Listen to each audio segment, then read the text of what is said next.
ప్రభును రక్షకుడైన యేసుక్రీస్తు పరిశుద్ధ కలిగిన నామంలో ఈ పునరుత్థాన ఆదివారపు ఆరాధనకు కూడి వచ్చిన మీ అందరికీ నా యొక్క హృదయపూర్వకమైన వందనాలండి. అందరికీ వందనాలు. దేవుడు మిమ్మల్ని దీవించునుగాక. ఈ పూట దేవుని వాక్యాన్ని మనం విందాం. గత 7 నెలల నుంచి ఒకే అంశం మీద మనం ధ్యానించుకుంటూ వస్తున్నాము. సంఘము గురించి, ఈ సంఘం యొక్క విశిష్టత, సంఘం యొక్క విలువ అనేది చాలామందికి తెలియక లోకములోనే కలిసిపోయి లోకములోనే పాపపు జీవితంలోనే మునిగి తేలిపోతూ ఉన్నారు అని భావించి ఈ సంఘం గురించి ఈ 7 నెలల నుంచి చెప్పుకుంటూ వస్తూ ఉన్నాను. ఈ పూట కూడా మరొక కోణంలో మీకు చెప్తాను. సంఘంలో ఏమేమి ఉండాలో అనే విషయాలు కూడా అనేక రకరకాల పాయింట్లు కూడా మీకు చెప్పాను. ఈ పూట కూడా ఇంకా సంఘంలో ఏమేమి ఉండాలయ్యా అని మనం ఆలోచన చేస్తే, పోయిన ఆదివారం ఏముండాలని మనము ధ్యానం చేసాం చెప్పండి ఒకసారి. మనుషులు ఉండాలి అని. ఎందుకు మనుషులు ఉండాలి? మనుషులే కదా ఉండేది అంటే, కొన్ని సంఘాల్లో మృగాలు లాంటి మనుషులు ఉన్నారు, కొన్ని సంఘాల్లో పశువుల లాంటి మనుషులు ఉన్నారు, కొన్ని సంఘాల్లో పురుగుల లాంటి మనుషులు ఉన్నారు. వీరు కాదు, అలాంటి స్వభావం కలిగిన వారు కాదు ఉండాల్సింది. దేవుని పోలికతో ఉన్న మనుషులు. మనుషులైతే మానవత్వం ఉంటుంది, మనుషులైతే మంచితనం ఉంటుంది, మనుషుల్లో ఏముంటుంది? మార్పు ఉంటుందని మనం పోయిన ఆదివారం చెప్పుకున్నాం కదా. మరి ఈ వారం ఏంటయ్యా అంటే, చదవండి పరిశుద్ధ గ్రంథములో నుండి కొలస్సీలకు రాసిన పత్రిక 4వ అధ్యాయం 7వ వచనం ఒకసారి చదవండి. నేను చదువుతున్నాను ఈ మాట. ప్రియా సహోదరుడును ప్రభునందు నమ్మకమైన పరిచారకుడను నా తోడి సేవకుడునైన తూకీకు నన్ను గూర్చిన సంగతులన్నీ మీకు తెలియజేయుచున్నాను. చాలు, కొద్దిగా బాగా వినండి మీరు. ఈ పూట అంశం పేరు ఏమిటంటే, సంఘములో సేవకుని విలువ. చెప్పండి, ఎవరి విలువ అండి? సేవకుని విలువ. ప్రతి ఒక్క మనిషికి ఏదో ఒక విలువ ఉండాలని కోరుకుంటాడు. విలువ లేకుండా ఎవరైనా బ్రతికి చనిపోవాలనుకుంటారా? ఎవరు అనుకోరండి. ప్రతి మనిషికి ఒక విలువ ఉంటుంది, ప్రతి సంఘానికి ఒక విలువ ఉంటుంది, ప్రతి అధికారికి ఒక విలువ ఉంటుంది. అలాగే సంఘములో కూడా సేవకునికి కూడా ఏముండాలి? విలువ ఉండాలి. ఆ సంఘములో సేవకుడు ఉన్నప్పుడు విలువ లేకపోతే ఆ సేవ చేసే ఆ సేవకునికి ఘనత ఉండదంట. దేవుని పని చేయలేడంట. దేవుని పని సంపూర్ణంగా చేస్తూ ముగించలేడంట. అందుకే ఈ మాట కొలస్సీ సంఘానికి పౌలు గారు ఈ మాట చెప్పారు. ఏమని తెలుసా? తూకీకు అనే వ్యక్తి ఉన్నాడు కదా, అతడు నా సహోదరుడు, అతడు దేవుని సేవకుడు, అతన్ని అడగండి నన్ను గూర్చి అని చెప్తాడు. అయితే ఇక్కడ కొలస్సీ అనే సంఘం అనేది ఒకటి ఉంది కదా. ఏ సంఘం అది? చెప్పండి, ఏ సంఘం అది? కొలస్సీ సంఘం అనేది ఉంది కదా. ఆ సంఘములో సేవకుడు ఉన్నాడు. ఇప్పుడున్న దినాల్లో కూడా సంఘాల్లో సేవకులు ఉన్నారు లేదా? ఉన్నారు, బోడెంత మంది ఉన్నారు. అయితే సంఘాల్లో సేవకులు ఉన్నారు, కానీ సేవకులకు విలువలు ఉన్నాయంటారా? లేవు. 100% సేవకునికి విలువ లేదు. కారణం ఎవరు? సేవకుడా, సంఘంలో ఉండే విశ్వాసులా అని మనము ఆలోచన చేస్తే, కొంతమంది సేవకులు వారికి ఉన్న విలువను వారే పోగొట్టుకునే సేవకులు ఉన్నారు. సంఘములో ఉండే విశ్వాసులు వారిని పొరపాటుగా ఆలోచన చేసి వారి విలువ తెలియక సేవకుల విలువ పోగొట్టే విశ్వాసులు ఉన్నారు. అయితే ఈ సేవకుని యొక్క భారం ఏమిటే, ఈరోజు నేను అదే అంశాన్ని చెప్పాలని ఆశపడుతున్నాను. రోమిలకు రాసిన పత్రిక 13వ అధ్యాయం 6వ వచనంలో ఏమని రాయబడిందంటే, రోమిలకు రాసిన 13వ అధ్యాయం 6వ వచనం, ఎలయనగా వారు దేవుని సేవకులై ఉండి ఎల్లప్పుడూ ఈ సేవ యందే పని కలిగి ఉందురు. చూడండి, సేవకుని పని అంటే ఏమిటి? సేవకుని పని అంటే ఏమిటి? కొంతమంది సేవకుల్ని బాగా నీతిమంతులై సేవ చేస్తూ ఆత్మల పట్ల భారం కలిగి సేవ చేసే సేవకులను ఏం చేస్తారంటే, వీరికి పని లేదు, పాటు లేదు. దీనికి గలపడ్డారు అంటే ఈ సంపాదన గలపడ్డారనే మాటలు మాట్లాడేవాళ్ళు ఉన్నారు. కానీ సేవకుని పని ఏమిటో తెలుసా? దేవుని పనే సేవకుని పని. కొంతమంది పని లేదు అంటుంటారు. కొంతమంది సేవకులు కూడా ఉన్నారనుకోండి, దేవుని పని విడిచిపెట్టి వారు సొంత పనులు చేసుకునే సేవకులు కూడా ఉన్నారు. అయితే ఈ సేవకుడు ఎవరు? ఈ సేవకుడు అంటే దేవుని వెంబడించేవాడు సేవకుడు, దేవునికి ఇష్టమైన వాడు సేవకుడు. ఈ సేవకుడు ఏం చేయాలి భూమి మీద అంటే, ఎవరు పని చేయాలండి? దేవుని పని చేయాలి. ఎందుకు అంటే దేవుడు అతన్ని పిలుచుకున్నాడు గనుక. ఈ లోకంలో పరలోకం అంటే ఏమో తెలీదు ప్రజలకు, పరలోకం ఎక్కడుంటుందో తెలీదు, నిజమైన దేవుడు ఎవరో తెలీదు, ఏమండి, ఎలా బ్రతకాలో తెలీదు ప్రజలకు, ఎలా ఆత్మీయంగా జీవించాలో తెలీదు. మరి ఇవన్నీ నీకు తెలపాలి అంటే నీకెవరు అవసరమో? సేవకుడు అవసరం. సంఘంలో సేవకుడు ఉంటేనే సంఘానికి విలువ. సంఘంలో సేవకుడు ఉంటేనే ఆ సంఘం పరిశుద్ధంగా ఉంటుంది. సంఘంలో సేవకుడు ఉంటేనే ఆ సంఘం సంపూర్ణత చెందుతుంది. సంఘంలో సేవకుడు ఉంటేనే ఆ సంఘం మరింత ఆత్మీయంగా బలపడుతుంది. అందుకే సేవకుడు ఉండాలి. మరి సేవకుడు ఉన్న ఆ సంఘంలో మరి ఎంత మనము ఆ సేవకునికి విలువనిస్తున్నాం, ఎంత విలువనిస్తున్నామో ఒకసారి మనం ఆలోచన చేద్దాం. ఈరోజు సేవకుల పరిస్థితి ఎట్లయిపోయిందంటే దారుణమైన పరిస్థితి అయిపోయింది. అడుక్కుని తినేవానికైనా విలువ ఉంటుంది, కానీ బోధించే సేవకునికి ఏం లేదండి, విలువ లేదు. ఎందుకో తెలుసా? మనుషుడు చేసుకునే అర్థాన్ని బట్టి అర్థం చేసుకునేవాడికి మంచిగా కనబడతాడు, అపార్థం చేసుకునేవాడికి సేవకుడు ఎట్లా కనబడతాడు? చెడ్డోడుగా కనపడతాడు. అయినా ఈ సేవకుడు దేవునికి ప్రజలకు మధ్యవర్తి. ఎవరికి మధ్యవర్తి అండి? దేవుని పరలోకంలో ఉండే దేవునికి, భూమి మీద ఉండే విశ్వాసులకి లేదా సంఘానికి మధ్యవర్తి ఎవరు? సేవకుడే. చాలామంది ఈ సేవకులు విమర్శించడం వల్ల కొంతమంది సేవకులు వారికి వారే ఏమండి వారి విలువలు దిగజార్చుకుంటున్నారు. అందుకే ఈరోజు నేను ప్రార్థన చేసి వస్తున్నప్పుడు కొన్ని విషయాలు దేవుడు నా మనసులో పెట్టారు.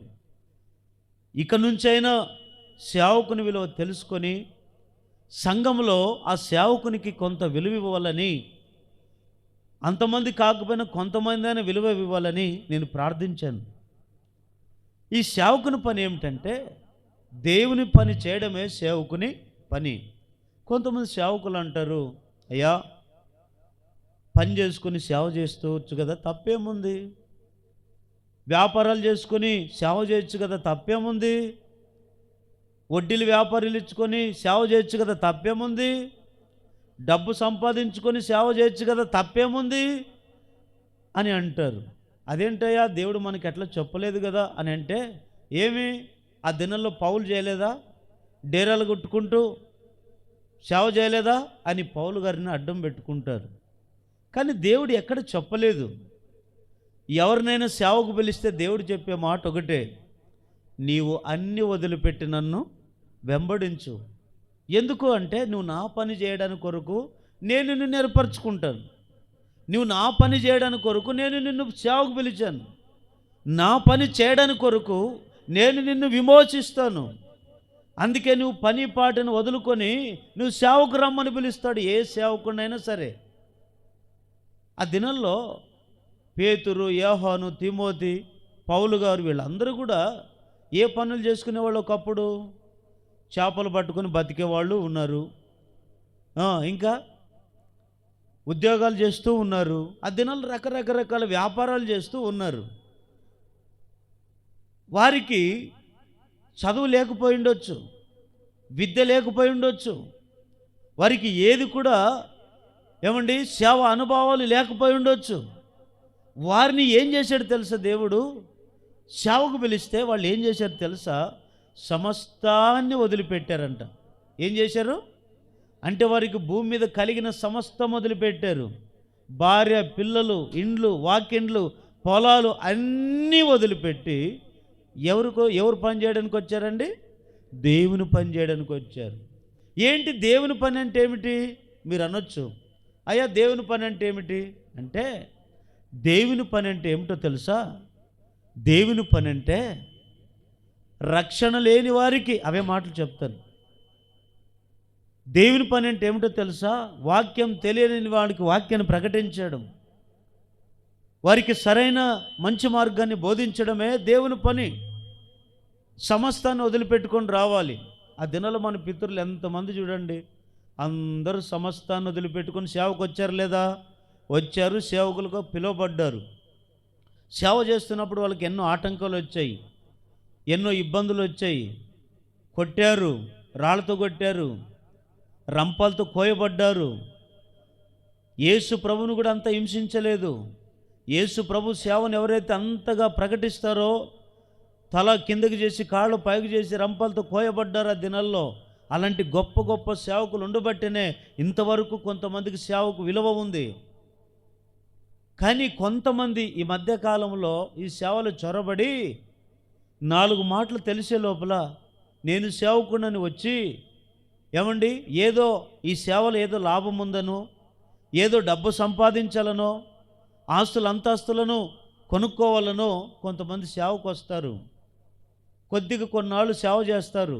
దీంట్లో ఏ లాభం లేదని తెలుసుకున్న వెంటనే ఏమైపోతారు? మళ్ళీ ఏమైపోతారు? మళ్ళా సేవను లేదు, ఏమీ లేదని చెప్పి మరలా లోకములు వెళ్ళిపోయి మళ్ళీ వ్యాపారాలు, ఉద్యోగాలు చేసుకొని బతుకుతున్నారు కొంతమంది సేవకులు. దేవుని బిడ్డలారా, నేను చెప్తున్న మాట ఏమిటంటే, సేవకుల్లో 2 రకాల సేవకులు ఉన్నారు. నీతిమంతులైన సేవకులు ఉన్నారు, అనీతిమంతులైన సేవకులు ఉన్నారు. అంటే బంగారుకి వెండికున్నంత తేడా సేవకులు కూడా ఉంటుంది. ఇప్పుడు బైబిల్ పట్టుకున్న వాళ్ళందరూ కూడా సేవకులు అందామా? చెప్పండి, అనలేమండి.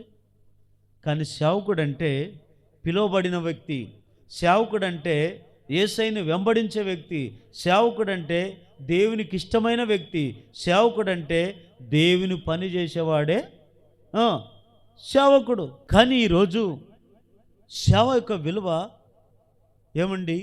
రాను సంఘంలో ఏమైపోయింది తెలుసా? సేవకుల విలువ లేకుండా అయిపోయింది. 1 కొరింథీయులకు రాసిన పత్రిక 4వ అధ్యాయం 1వ వచనం చదవండి. ఈలాగున క్రీస్తు సేవకులమనియు దేవుని మర్మముల విషయములలో గృహ నిర్వాహకులమనియు ప్రతి మనుషుడు భావింపవలెను అంటాడు. చూడండి ఒకసారి, అదే పౌలు గారు కొరింథీ సంఘానికి రాస్తే ఏమంటున్నాడు తెలుసా? మేము ఎవరు సేవకులమో తెలుసా? క్రీస్తు సేవకులం. ఎవరు సేవకులు అంటే వీళ్ళు యేసుక్రీస్తు సేవకులం. మేము మనుషులకు సేవకులం, మనుషుల సేవకులం కాదు, యేసయ్యకు సేవకులం. అందుకే మీరు మమ్మల్ని క్రీస్తు సేవకులమని మీరు భావించండి సంఘంలో అంటున్నాడు ఆయన. మేము ప్రతి విషయంలో మానక మిమ్మల్ని బుద్ధి చెప్తున్నాం, గద్దిస్తున్నాం, మిమ్మల్ని సంపూర్ణంగా చేయాలని, మిమ్మల్ని మార్పు చెందేటట్లుగా మీ హృదయాలు, కఠినమైన హృదయాలను ఆయన వైపు త్రిప్పబడేటట్లుగా మేము మీ కొరకు అంత ప్రయాసపడుతున్నామని ఈయన పౌలు గారు అనేక సంఘాలకు హెచ్చరిక చేశాడండి. కొన్ని సంఘాలకైతే ఏం చేశాడు తెలుసా? పౌలు గారు రాత్రి పగలనక కన్నీళ్లు విడిచాడంట వాడి కొరకు. 3 సంవత్సరాలు కన్నీళ్లు గార్చారంట ఒక సంఘం కొరకు. 3 సంవత్సరాలు కన్నీళ్లు గాడిచి మానక బుద్ధి చెప్పినా కూడా ఆ మనుషులు ఏం రాలేదు, మార్పు రాలేదంట. ఈరోజు హెచ్చరించినా నువ్వు మాట వినవు, గద్దించినా మాట వినవు, కనికరంతో మాట్లాడినా మాట వినవు, ఆఖరికి కన్నీళ్లతో చెప్పినా కూడా నీవు మాట. చూడండి మనుషులు ఎట్లున్నారంటే భయంకరమైన మనుషులు ఉన్నారు. పశువుల్లోనైనా ఇంతైనా కనికరము, జాలి, దయ ఇవన్నీ ఉంటాయి, కానీ మనుషుల్లో ఉన్నాయంటారా? మనుషులు రాను రాను రాను రాను మనుషుల్లో మానవత్వం మర్చిపోయారు. జాలి, దయ, కనికరం అనేది మర్చిపోయారు. క్రూరత్వంగా తయారైపోయారు. క్రూరత్వంగా సంఘాలు హింసించే వాళ్ళని సేవకులు హింసిస్తున్నారు కొంతమంది. చూడండి యేసుప్రభు ఉన్న దినాల్లో ఆయన కూడా ఆ దినాల్లో మంచి సేవకుడుగా ఆయన సేవ చేశాడండి. యేసుప్రభు బ్రతికిన దినాలన్నీ ఎన్ని సంవత్సరాలు బతికాడు భూమి మీద? 33.5 సంవత్సరాలు బతికాడండి. మనకైనా ఇప్పుడు ఆయుష్ ఎంత ఉంది? 70 సంవత్సరాలు. అధిక బలం ఉంటే 80 సంవత్సరాలు బతుకుతాం. మనకంటే ఆయుష్ ఎవరిదండి తక్కువ? ఆయుష్ యేసయ్యదండి. ఆయన ఈ లోకానికి ఎలా వచ్చాడు తెలుసా? సేవకుడుగా వచ్చాడు. ప్రజలకు సేవ చేయడానికి వచ్చాడు. ఆయన మార్గంలోకి నడిపించడానికి వచ్చాడు. ఆయన పరలోక రాజ్యానికి తీసుకుపోవడానికి ఆయన వచ్చాడు. ఆయన చెడు బతుకుతున్న వారిని బాగు చేయడానికి వచ్చాడు ఈ లోకానికి. ఎలా వచ్చాడు తెలుసా? సేవకుడిగా కనపడి అందరినీ బాగు చేశాడు. సేవకుడిగా కనపడి సరైన మార్గం నడిపించాడండి యేసయ్య. ఆయన చూడండి, ఆయన ఉన్న దినాల్లో కొంతమంది సేవకులను తయారు చేసి ఇద్దరిద్దరిని పిలిచాడు. పిలిచి ఇద్దరికి అప్పచెప్పాడు బాధ్యత. ఇదిగో మీరు గ్రామాలకు వెళ్ళండి, వీధులకు వెళ్ళండి. మీరు వెళ్ళేటప్పుడు మీ చేతిలో కర్ర కానీ, మీ కాళ్ళకు చెప్పులు కానీ, సంకలో సంచి కానీ తగిలించుకొని వెళ్ళొద్దు. మీరు వెళ్ళండి. ఎక్కడికి వెళ్ళాలో తెలుసా? మీరు బాగా ఆస్తులు సంపాదించిన వారి ఇండ్లకి వెళ్ళొద్దు. బాగా డబ్బు, పేరు, ప్రాఖ్యత ఉంటుంది చూడండి, వాళ్ళ దగ్గరికి మీరు వెళ్ళొద్దు. వాళ్ళ ఇండ్ల దగ్గరికి వెళ్ళొద్దు. మరి ఎక్కడికి వెళ్ళాలి ప్రభువా అంటే, ఇశ్రాయేలు ప్రజలలో ఎవరైతే నశించిపోతున్నారో, ఎవరైతే పాపములో ఉన్నారో, ఎవరైతే అంధకారాల్లో జీవిస్తున్నారో, ఎవరైతే శాపంతో బ్రతుకుతున్నారో అలాంటి వారి యొద్దకి మీరు దేవుని బిడ్డలారా. ఇద్దరిద్దరిగా వెళ్ళిన ఈ సేవకులంట గ్రామాలకు వెళ్ళారు. గ్రామాలకు వెళ్ళి ఏ ఇంట్లోనైనా రోగంతో ఉన్న వాళ్ళని బాగు చేశారు, చనిపోయిన వారిని లేపారు, కుష్ఠరోగులను బాగు చేశారు, దయ్యాలను వెళ్ళగొట్టారు. ఏ కుటుంబంలోనికి వెళ్ళినా కుటుంబంలో గొప్ప అద్భుతాలు చేశారు సేవకులు. అప్పుడు యేసుప్రభు వారికి చెప్తూ ఒక మాట అంటాడు. ఏమని తెలుసా? మీరు ఏ ఇంట్లోకి వెళితే నశించిపోయిన ఇశ్రాయేలు ప్రజలు నశించిపోతున్న వారి యొద్దకు వెళ్ళండి, వారిని స్వస్థపరచండి, వారికి దయ్యాలు పట్టింటే దయ్యాలు వెళ్ళగొట్టండి అని అధికారం ఇచ్చి పంపించాడు. ఒకవేళ ఏ ఇల్లు అయితే మిమ్మల్ని చేర్చుకుంటుందో ఆ ఇంట్లో అక్కడే ఉండండి. వాళ్ళు అన్నం పెడితే అన్నం తినండి. ఒకవేళ ఇక్కడ పండుకోండి అని గౌరవం ఇచ్చారనుకో, అక్కడే పండుకునండి. మళ్ళా పొద్దున్నే లేచి ఇంకొక ప్రాంతానికి వెళ్ళండి అన్నాడు. అంటూ ఇంకొక మాట అంటాడు, ఏ ఇల్లు అయితే నిన్ను చేర్చుకున్నదో ఆ ఇంటికి నువ్వు వెళ్ళొద్దు. ఎవరైతే నిన్ను సేవకుడిగా విలువ ఇయ్యలేదో ఆ ఇంటికి వెళ్ళొద్దు, ఆ గ్రామానికి వెళ్ళొద్దు. విలువ లేని ఇంటికి, విలువ లేని గ్రామానికి నువ్వు వెళ్ళొద్దు. నువ్వు వెళ్ళుకోకముందు ఏం చేస్తావంటే, నీ కాళ్ళు కంటిన దుమ్ముందే ఆ దుమ్ము దులిపి నీ వేరే గ్రామానికి వెళ్ళమంటాడు. ఎందుకో తెలుసా? సేవకునికి ఏ ఇల్లు అయితే విలువ ఇయ్యదో, ఏ సంఘం అయితే విలువ ఇయ్యదో, ఈ సంఘంలో విలువ ఇయ్యలేని సంఘానికైనా, విలువ ఇయ్యలేని గ్రామానికైనా, విలువ ఇయ్యలేని ఇల్లు ఆ కుటుంబాలకైనా సేవకుడు కంటిన దుమ్ము దులిపాడు అనుకోండి, ఆ ఇల్లంతా శాపగ్రస్తం అయిపోతుంది, ఆ సంఘం అంతా శాపం అయిపోతుంది, ఆ పట్టణం అంతా శాపం వస్తుంది. సేవకుడు కన్నీళ్ళు విడవకూడదు, సేవకుడు కంట్లో నీళ్లు రాకూడదు. సంఘం గురించి అయినా, కుటుంబాల గురించి అయినా, ఏ వ్యక్తి గురించి అయినా సేవకుడు కన్నీళ్ళు విడిచి ప్రభువా ఈ ఇంటిని శపిస్తున్నాను అన్నాడు అనుకోండి, ఆ ఇల్లు 4 తరాలైన ఇంటికి పట్టిన దరిద్రత పోదు. ఎందుకో తెలుసా? సేవకుడు అందుకే అంత విలువైన వాడు. అందుకే ప్రభువు అంటాడు, నా సేవకుని చేర్చుకున్నవాడు చెప్పండి, నా సేవకుని ఎవరైతే చేర్చుకుంటారో నన్ను చేర్చుకున్నట్టే. నా సేవకునికి ఎవరైతే విలువనిస్తారో నాకు విలువనిచ్చినట్టే. నా సేవకునికి ఎవరైతే గౌరవ మర్యాదలు ఇస్తారో నాకు ఇచ్చినట్టే అంటాడు ప్రభు. కానీ మనుషులకి ఏం లేదు తెలుసా, ఈరోజు కొందరు చేసే పద్ధతులను బట్టి, కొందరు చేసే సేవకుల యొక్క విలువ దిగజార్చుకోవడాన్ని బట్టి నీతిమంతులైన సేవకులకు కూడా ఏం పోయిందండి? విలువ అనేది పోయింది. సంఘంలో విలువ తగ్గిపోయింది. సేవకునికి ఎప్పుడైతే సంఘంలో విలువ తగ్గిపోతుందో అక్కడ ఎవరు లేడని అర్థము? దేవుడు లేడని అర్థం. కొన్ని సంఘాల్లో ఎట్లయిపోయారంటే సంఘ పెద్దలే సేవకులు అయిపోయారు. సంఘ పెద్దలే ప్రభు బల్ల ఇస్తున్నారు. సంఘ పెద్దలే వాక్యాలు చెప్తున్నారు. చెప్పొద్దని చెప్పట్లేదు, ప్రభు బల్ల ఇవ్వద్దని చెప్పట్లేదు. కానీ ప్రభు బల్ల వాక్యం చెప్పాల్సిన అధికారం ఎవరికి ఉంది? సేవకునికి మాత్రమే అధికారం ఉంది. కానీ సంఘములో ఉండే సంఘ పెద్దలకు లేదు, సంఘములో ఉండే విశ్వాసులకు ఆ అధికారము లేదు. ఎందుకంటే ఇతను ప్రత్యేకింపబడిన వ్యక్తి. సేవకుడంటే అందరిలాగా జీవించేవాడు కాదు. సేవకుడంటే నలుగురిలో నారాయణ, గుంపులో గోవింద్ అనేవాడు కాదు. సేవకుడంటే సేవకుడంటే ఒక ప్రతిష్టత. సేవకుడంటే ఒక తన విలువను కాపాడుకునేవాడండి. కానీ ఇప్పుడు సంఘాల్లో ఏమంటారంటే, సేవకులు మాకు వద్దండి, మేమే నా కొడుకు నా కుమారుడు వాడు డిగ్రీ చేశాడు, వాడు వాక్యం చెప్తాడు. నా కూతురు 10వ తరగతి చదివింది, ఆమె వాక్యం చెప్తాడు స్త్రీలకు అని చెప్పి సంఘములో ఉండే విశ్వాసులే సేవకులను వెళ్ళగొట్టి ఈ విశ్వాసులు ఏం చేస్తున్నారంటే సంఘానికి ఉండే విలువ, సేవకునికి ఉండే విలువ దిగజార్చారు. అందుకే సంఘాల గురించి దేవుడు బాధపడుతున్నాడు. సంఘాల గురించి దేవుడు బాధపడుతున్నాడు. అందుకే కొన్ని మందిరాలను దేవుడు విడిచిపెట్టి పోయాడు.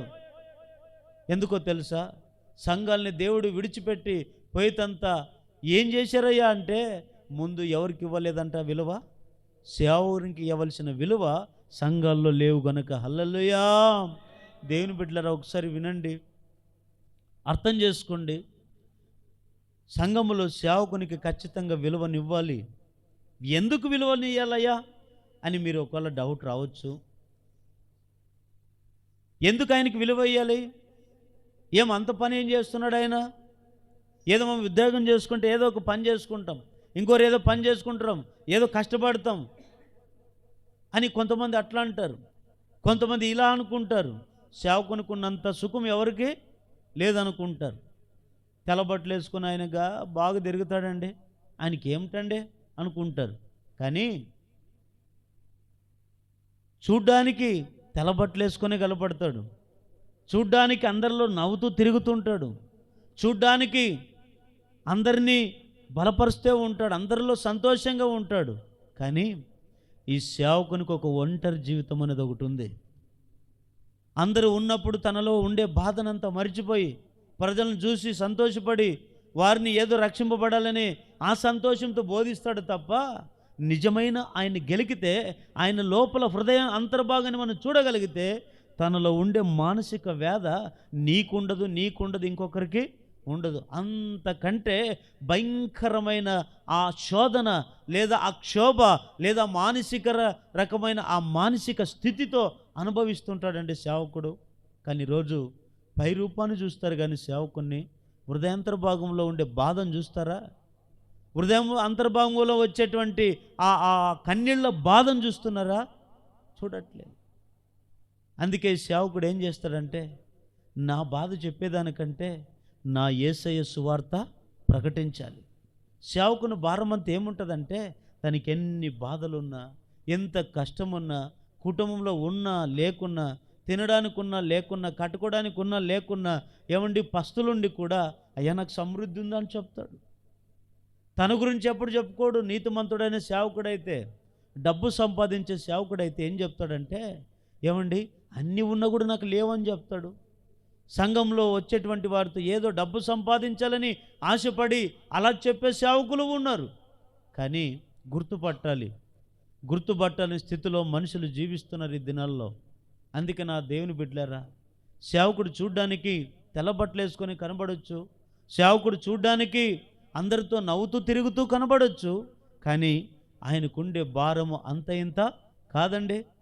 అందుకే కొంతమంది సేవకులు బాగా సేవకు చేస్తామని వస్తారు, ఓ 2 ఏండ్లు 3 ఏండ్లు సేవలో ఉంటారు.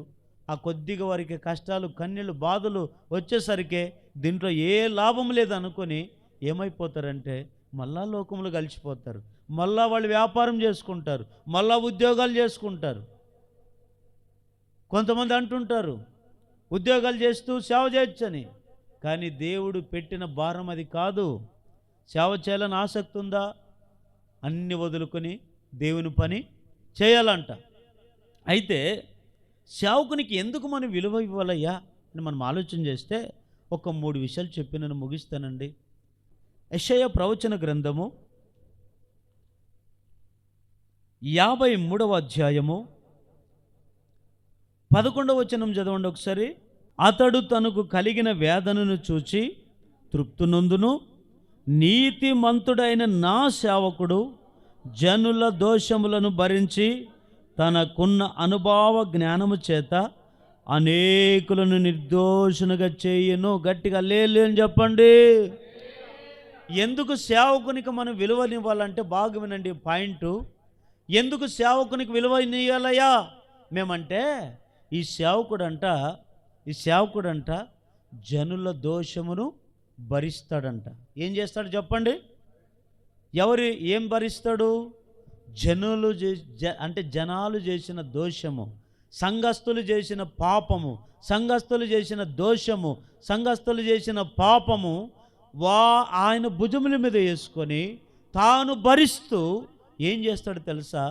ఆ దోషంతో నిండిన వారిని నిర్దోషులుగా మారుస్తాడంట. హల్లెలూయా. అందుకే సేవకునికి ఏమి ఇవ్వాలి? విలువనివ్వాలి. ఇక్కడ ఈ ప్రవచనంతో వ్రాయబడిన మాట ఏమిటంటే యేసుక్రీస్తు పుట్టుకోకముందు రాయబడిన ఈ ప్రవచన అధ్యాయం అది. ఏమని తెలుసా? యేసయ్య గురించి రాయబడిన మాట. ఏమని అక్కడ? అతడు తనకు కలిగిన వేదన చూచి తృప్తి నొందుతాడంట. తృప్తి నొందడమే కాదండి, జనాలు చేసిన దోషాన్ని ఏం చేస్తాడంట అండి ఆయన? చెప్పండి. జనాలు చేసిన దోషాన్ని ఏం చేస్తాడంట? భరిస్తాడండి. యేసయ్య అంటారు కదా, ఏమంటాడు? ప్రయాసపడి భారం మోసుకున్న సమస్త జనులారా నా యొద్దకు రండి, నేను మీకు విశ్రాంతి. ఎందుకు రావాలి ఆయన దగ్గరికంటే మనం చేసిన ఆ పాపపు భారము, మనం మోసుకున్న పాపపు భారము, లేదా మనం చేసిన తప్పులన్నీ మనం భరించుకోలేం కనుక మన భారం అంతా ఎక్కడేస్తాము? దేవుని మీద. దేవుడి మీద అంటే ఇప్పుడు దేవుడి మీద ఏడంటే ఇప్పుడు సేవకుడు ఉంటాడు కదా, ఈ సేవకుడు చూసి ఆయన ఉన్నాడు, ఆయన ఫుల్గా త్రాగి కుటుంబం అంతా శాపం వచ్చిందని ఏం చేస్తాడు తెలుసా? ఆ కుటుంబం గురించి రోజు తాను శిక్ష పొందాల్సినటువంటి ఆ విశ్వాసి, శిక్ష భరించాల్సినటువంటి ఆ విశ్వాసికి రావాల్సిన శిక్ష ఈ సేవకుని మీద వేసుకుంటాడు. ప్రభువా, నా బిడ్డ, ఆ బిడ్డను కనికరం చూపు. ఆ బిడ్డ త్రాగుబోతే కావచ్చు, దొంగే కావచ్చు, వ్యభిచారే కావచ్చు, చెడు తలంపులు కలిగిన వ్యక్తే కావచ్చు. ప్రభు ఒక్క అవకాశం ఈ ప్రభు ఆ బిడ్డకి మారుతాడు ప్రభు అని దేవునికి ప్రతి నిత్యము నీ పాప భారమంతా సేవకుడు వేసుకొని నీకు కనబడుకోకుండా 4 గోడల మధ్య ఏం చేస్తాడు సేవకుడు? దేవునికి మొర పెడతాడంట. హల్లెలూయా. ఈరోజు నీకు చేసిన పాపం నీకే తెలీదు. నువ్వు పాపం చేస్తావు, హ్యాపీగా ఉంటావు, నీ కుటుంబంలో శాపం తెచ్చుకుంటావు, ఏమండి విచ్చలవిడికి బతుకుతావు. అవును కదా, ఇట్లాంటి పాపం చేస్తున్నాను కదా, మరి ఈ పాపము ఇక్కడికే ముగిసిపోతుందా? దేవునితో ఒప్పుకోవాలనే ఆలోచన నీకు రాదు. కానీ నీ పాపాన్ని బట్టి ఎవరు భుజం మీద వేసుకుంటాడండి? సేవకుడి మీద వేసుకొని నీ పాప భారమంతా ప్రభువా ఆ వ్యక్తిని క్షమించయ్యా, నీ పక్షమున ఈ సేవకుడు పోరాడతాడు. అందుకే ఈరోజు కుటుంబాలు ఇంత సంతోషంగా ఎందుకున్నారు? కొన్ని కుటుంబాలంటే నీవు చేసే పాపాన్ని బట్టి, నీవు చేసే ప్రతి కీడును బట్టి ఈ సేవకుడు నీ పాప భారమంతా తన భుజముల మీద మోసుకున్నాడు. అందుకే ఈ సేవకునికి విలువనివ్వండి. యేసుక్రీస్తు వారు ఈ లోకంలో బ్రతికిన కొన్ని దినాలే, కానీ ఆయన పాప భారమంతా మోసుకున్నాడా లేదా? మోసుకున్నాడు. అది ఏ రూపంలో మోసుకున్నాడు తెలుసా? సిలువ అనే రూపంలో మోసుకున్నాడు. పాపం చేయలేదు. సిలువ వేసేది ఎవరికో తెలుసా? పాపం చేసిన వాళ్ళకి. శిలువ ఎవరు మోస్తారో తెలుసా? శిలువ ఎవరికి వేస్తారో తెలుసా? ఘోరమైన దొంగలకి. కానీ యేసు ప్రభు ఏ తప్పు చేయలేదు, ఏ పాపం చేయలేదు. కానీ నీవు నేను చేసిన పాపాన్ని బట్టి తాను ఏం చేశాడు తెలుసా? శిలువను మోశాడు. తాను ముళ్ళ కిరీటం పెట్టుకున్నాడు. తాను 39 కొరడ దెబ్బలు తిన్నాడు. తాను రకరకాల ఉమివేయబడ్డాడు. చూడండి, ఈరోజు నీ భారం నాను మోసుకోను, నా భారము నీవు మోసుకోవు. నీకు ఉన్న సమస్య నాకు పట్టదు, నాకున్న సమస్య నీకు. కానీ నీ భారము నా భారం అంతా ఆనాడు సేవకుడుగా ఉన్న యేసయ్య తన భుజముల మీద వేసుకొని శిలువను మోసుకొని ఆ కొండ మీదకి వెళ్ళి 3 మేకలు కొట్టారు. ఎందుకంత అవసరం అంటే నీవు నేను నరకానికి వెళ్ళకూడదని, పాతాళానికి వెళ్ళకూడదని, పరలోకానికి వెళ్ళాలని, మనం నీతిమంతులుగా మార్చబడాలని మన పాప భారం అంతా ఆ యేసయ్య అనే సేవకుడు మోసుకున్నాడు. అందుకే ఈరోజు మనం అందరము ఎలా బతుకుతున్నాం తెలుసా? సంతోషంతో రక్షింపబడిన గొర్రెల వలె మనము బ్రతుకుతున్నాం. హల్లెలూయా చెప్పండి ఒకసారి. ఇంకొక సందర్భాన్ని కూడా మీకు జ్ఞాపం చేస్తాను. ఇశ్రాయేలు ప్రజలు ఐగుప్తు దేశంలో బానిసలుగా ఉన్నారు లేదండి? ఉన్నారు కదా. ఉన్న వాళ్ళు ఏం చేశారు తెలుసా? దేవునికి మొరపెడుతూ వచ్చారు. దేవుడు ఒక సందర్భంలో వాళ్ళ కన్నీళ్ళు చూసి, బాధను చూసి ఆయన వచ్చి అప్పుడు వాళ్ళ మొరని విని అప్పుడు ఏం చేస్తాడు తెలుసా? మోషేని ఎన్నుకుంటాడు, అహరోన్ని ఎన్నుకుంటాడు. వాళ్ళిద్దరిని పిలిచి ఐగుప్తు దేశానికి పంపించిన తర్వాత ఈ ప్రజలందరి పక్షమును నిలిచి దేవుని యొక్క ఆ పిలుపుకు లోబడి ఫరోతో గొడవబడి 9-10 రకాల అద్భుతాలు చేసి వారిని అక్కడి నుంచి బానిస బ్రతుకు నుంచి విడిపించారు లేదా? విడిపించుకొని పాలు తేనెలు ప్రవహించి దేశం వైపు నడిపించుకుంటూ వస్తున్నారు. అయినా శోధనలు తప్పాయా? తప్పలేదండి. ఎర్ర సముద్రం దాటించారు. చూడండి, ఇశ్రాయేలు ప్రజలకి దేవుడు చేసిన కార్యాలు అన్నిని కాదు, క్షణక్షణము ప్రభువా మాకు ఆహారం లేదంటే ఆహారం ఇచ్చాడు. ప్రభువా మాకు దప్పికేస్తుంది, నీళ్లు లేవంటే నీళ్ళు ఇచ్చాడు. ప్రభువా చేదు నీళ్లు మధురంగా మార్చమంటే మధురముగా మార్చాడు. పగలు మేఘస్తంభముగా ఉండి రాత్రి అగ్నిస్తంభముగా ఉండి వారిని కాపాడాడు. 40 సంవత్సరాలు వారికి బట్టలు మార్చిపోలేదంట, చెప్పులు అరిగిపోలేదంట. అంతగా కాపాడినా కూడా ఈ ప్రజలు చూడండి ఎట్లున్నారు తెలుసా? ఓ సందర్భంలోనూ ఆ కొండ దగ్గరికి వచ్చి కొండ కింద నివాసం చేశారు కొన్ని దినాలు. అప్పుడు ఈ మోషే అంటాడు, ప్రజలరా, నేను కొన్ని రోజులు అంటే ఒక 40 రోజులు ఆ కొండ మీదకి వెళ్ళి నేను దేవునితో సహవాసం చేసి ప్రార్థన చేసుకుంటాం, నేను వస్తాను, మీరు ఇక్కడే ఉండి క్షేమంగా ఉండమని చెప్పి వెళ్ళిపోయాడు. కానీ ఈ ప్రజల్లో ఓపిక లేక ఏమంటున్నాడు తెలుసా? అహరోన్ తక్కువ వచ్చారు. అహరోన్, మోషే అనేవాడు ఏమైపోయాడు మాకు తెలియదు, ఇంతవరకు నడిపించుకుంటూ వచ్చాడు, వాడు ఎక్కడ పోయాడో తెలీదు, అందుకే మాకు దేవుడు కావాలి అని చెప్పి వారి చెవుల్లో కమ్ముల్లో ఉండే అన్నీ కూడా బంగారులన్నీ తీసి అహరోన్ చేతికి ఇచ్చారు. ఇదిగో నీ ఒక బంగారుతో పోత పోసిన ఒక దూడను ఏర్పరచు, అదే ఇశ్రాయేలు దేవుడిని మేము చెప్పుకుంటాం అని చెప్పి అహరోన్తో గొడవ పడితే, అహరోన్ నేను ఒకవేళ తిరుగుబడ్డాను అనుకో నన్ను ఎక్కడ చంపుతారని భయపడి వారి ప్రకారం నడుచుకున్నాడు. దూడను ఏర్పాటు చేసుకొని పేరు ఒకరిది నోరొక్కరిది. ఈ రోజుల్లో కూడా అంతే. పేరుకి క్రిస్మస్ పండుగే, యేసయ్య పండుగే, కానీ చేసేదంతా తినుము త్రాగుము, చేసేదంతా గుడ్ ఫ్రైడే పండుగే, దేవుని పేరే, చేసే క్రియలు చెడ్డవి. చూడండి మనుషులు ఎలా ఉన్నారంటే ఆ ప్రజలంతా విచ్చలుడిగా తినుచు త్రాగుచు బతుకుతున్నారంట. దేవుని భయం ఇంత కూడా లేదు, ఒక్కరికంటే ఒక్కరికి లేదు. అవును కదా, ఒకప్పుడు కన్నీళ్లతో బాధపడ్డాము, దేవునికి మొర్ర పెడితే దేవుడు మా జీవితంలో ఎన్ని మేలులు చేశాడు కదా, ఇన్ని గొప్ప కార్యాలు చేశాడు కదా, మేము అడగకపోయినా మా మొరను ఆలకించుకొని వచ్చాడు కదా. మరి దేవునికి మేము ఎంత రుణస్థులై ఉండాలి, ఎంత కృతజ్ఞత స్తుతులు చెల్లించాలనే కృతజ్ఞత భావం వీళ్ళకు ఉందంటారా? లేదంటే మర్చిపోయారు.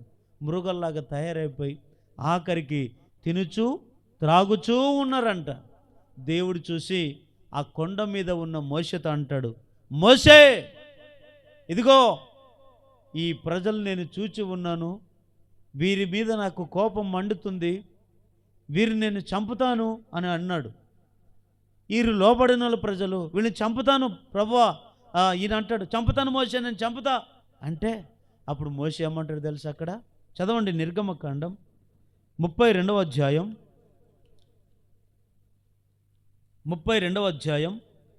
7, 8, 9 వచనాల నుంచి చదవండి. కొన్ని వచనాలు అక్కడ.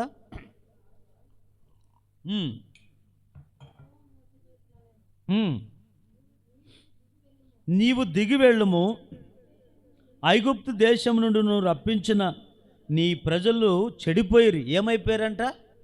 ఐగుప్తు దేశం నుంచి నడిపించిన ప్రజలందరూ ఏమైపోయారు? చెడిపోయిరి. నేను వారికి నియమించిన త్రోవ నుండి త్వరగా తొలగిపోయి తమ కొరకు పోతపోసిన దూడను ఏమర్పిస్తున్నారు? బలి నర్పిస్తున్నారు. ఓ ఇశ్రాయేలు, ఐగుప్తు నుండి నిన్ను రప్పించిన నీ దేవుడు. ఒకసారినండి, ఇక్కడ అందరు వినండి, హల్లెలూయా చెప్పండి. ఏం మాట్లాడుతున్నారు చూడండి వీళ్ళు. ఐగుప్తు నుంచి నడిపించింది ఎవరు? దూడా దేవుడా? చెప్పండి, దేవుడా దూడా? మరి వీళ్ళు ఏమంటున్నారు? ఐగుప్తు నుంచి నడిపించింది దేవుడు కాదు, ఈ దూడంట. దానికి నోరుంది కానీ మాట్లాడలేదు, కనులుండి కానీ చూడలేదు, ముక్కుంది కొని వాసన చూడలేదు, చెవులుంది కానీ వినలేదు. దీన్ని అంటున్నారు. ఎంత భయంకరమైన మనుషులు చూడండి. ఒకప్పుడు ఈ దూడక నువ్వు ప్రార్థన చేసింది, ఒకప్పుడు ఈ నోరు లేని, కళ్ళు లేని, చెవులు లేని, ఏమండి వినలేని ఈ దూడక నువ్వు ప్రార్థన చేసింది, ఇదే నిన్ను విడిపించింది. చూడండి దేవునికి ఎంత కోపం వచ్చి ఉంటుంది. ఇప్పుడు మనకు పుట్టిన పిల్లలు, ఏ నువ్వు నా తండ్రి కదో, ఏ నువ్వు నా తల్లి కదో అన్నారు అనుకోండి, అబ్బా భలే అంటావా నా కొడుకా, రా నీకు బిర్యానీ పెడతాను అంటావా? ఏమంటావు? నీలాంటోడు నా కడుపులో పుట్టుకుపోయినా బాగుండేదని చెప్పి ఒకళ్ళని చంపైనా చంపుతావు, కానీ నీ పేరే చెప్పేటట్లుగా చేస్తావు, కానీ ఎదుటోళ్ళ పేరు చెప్తావా? చెప్పమని అంటావా? చూడండి, దేవుడు అన్ని కార్యాలు చేస్తే ఈ ప్రజలు చూడండి ఏమంటున్నారు తెలుసా? ఐగుప్తు నుంచి మమ్మల్ని నడిపించింది ఎవరో? ఈ దూడ అంటున్నారు. కింద ఏమంటున్నారు? మరియు యెహోవా ఇట్లా నేను ఈ ప్రజలను చూచి ఉన్నాను, ఇదిగో వారు లోబడినోళ్ళని ప్రజలు, కావున ఊరుకుండుము, నా కోపం వారి మీద మండును, నేను వారిని కాల్చివేసి నిన్ను గొప్ప జనముగా చేసేదని మోషేతో చెప్పాను. ఇక్కడ వినండి, ఇప్పుడు మోషేతో ఏం చెప్తున్నాడు దేవుడు? మోషే, ఈ ప్రజలకు ఇంత కూడా మానవత్వము లేదు, ఇంత కూడా కృతజ్ఞత లేదు, నన్ను మర్చిపోయి ఆ దూడను బంగారుతో పోతపోసిన దూడను దేవుడు అనుకుంటున్నారు, అందుకే నా కోపం వచ్చింది, నేను చంపుతాను మోషే, నా కోపం వారి మీద మండుతుంది, నన్ను చంపుతా అంటే అప్పుడు మోషే ఏమనాలి? వాస్తవానికి సరే ప్రభా చంపే, ఇట్లా ఉండకూడదు, చంపే చంపే అనొచ్చు కదా. ఎందుకు అనలేదు అంటే, విశ్వాసి ఎంత తప్పుదారి నడిచినా, విశ్వాసి ఎంత పాపములో పడినా, విశ్వాసి ఎంత ఏమండి చెడు జీవితాన్ని జీవించినా, ఈ సేవకుళ్ళు ఏముంటుంది తెలుసా? అతను త్వరగా శిక్షించడు, ప్రేమ చూపి ఏమంటాడంటే, అప్పుడు వెంటనే మోషే ఏమన్నాడు అక్కడ కింద? ఎట్లట్లా ఏమంటున్నాడు? ఇప్పుడు ఏం చేస్తున్నాడు దేవునితో? ఏమని ఎందుకు బ్రతిమాలుకోవాలి? ఈయనకి ఏం పట్టింది కర్మ? ఇక్కడ వినండి, అందరు వినండి, ఏం పట్టింది ఆయన కర్మ? ఇప్పుడు నీ గురించి ఈయన ఎందుకు అంత బతిమాలుకోవాలి? నీవేమన్నా కానుకలు ఇచ్చావా? నీవేమన్నా ఇంత ఆస్తులు ఇచ్చావా? ఏమన్నా లేదంటే ఆదుకున్నావా? ఎందుకు నీకు అంత అంటే, దేవుని చేత పిలువబడిన వాడు మోషే కనుక సేవకుని భారం ఏమిటో తెలుసా? నువ్వు తప్పు చేసినా కూడా, దేవునికి ఒకవేళ కోపం వచ్చినా నీ మీద శిక్ష రాకుండా అడ్డుపడేది ఎవరు తెలుసా? సేవకుడే. ఒకసారి గట్టిగా చప్పట్లు కొట్టండి, చప్పట్లు గట్టిగా హల్లెలూయా. దేవుని బిడ్డలారా, నీవు ఈరోజు క్షేమంగా ఉన్నావు అంటే దేవుని కోపం ఎంత వచ్చినా నువ్వు ఎప్పుడో నీ మీద దేవుని కోపం మండాలి, నువ్వు నాశనం కావాలి. కానీ నువ్వు నాశనం కాకుండా ఉండావు అంటే అది ఎవరు కారణమో తెలుసా? సేవకుడే దానికి కారణం. ప్రభువా, ఈ ప్రజలు క్షమించు ప్రభువా, ఈ ప్రజలను రక్షించు ప్రభువా, తెలుసో తెలియకనైనా వీరు చేస్తున్నారు ప్రభా. అక్కడ అదే అన్నాడు మోషే, దేవా నీవు విడిపించిన ప్రజలు నీవు శిక్షిస్తావా? నీవు కనిపెంచిన ప్రజలు నీవు శిక్షిస్తావా? నీవు పుట్టించిన బిడ్డలను నీవు శిక్షిస్తావా?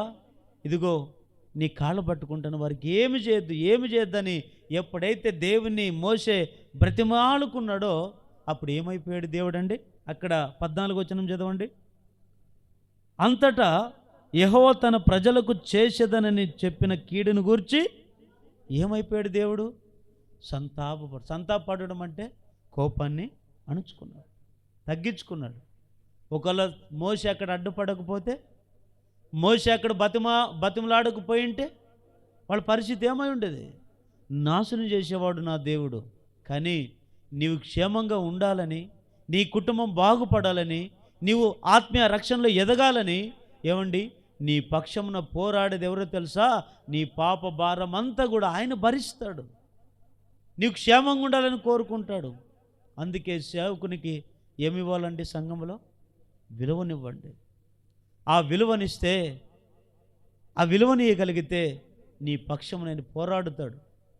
ఈరోజు సంఘాల్లో సేవకులకు విలువ ఉందంటారండి? లేదండి. కానీ ఎందుకు విలువనియట్లేదు తెలుసా? అసలు నీతిమంతుడైన సేవకుడు నా కొరకు నేను చేసిన దోషము ఆయన మీద భుజం మీద వేసుకొని ఆయన భరిస్తున్నాడు. నా కుటుంబం నా కొరకు ఆయన నిత్యం ప్రార్థిస్తున్నాడనే ఆలోచన మనుషులు మర్చిపోయారు. ఆయనకేమండి బాగా కార్ల మీద కార్లు కొంటాడు, ఆయనకేమండి బాగా డబ్బులు లేవంటే డబ్బులు తెచ్చుకుంటాడు, ఆయనకేమండి అవి లేవంటాడు తెచ్చుకుంటాడు, ఆయనకేమండి హ్యాపీగా ఉన్నాడు అనుకొని సేవకుల్ని యొక్క చూపు ఎట్లా చూస్తున్నారంటే సేవకుల్ని చిన్న చూపు చూస్తున్నారు.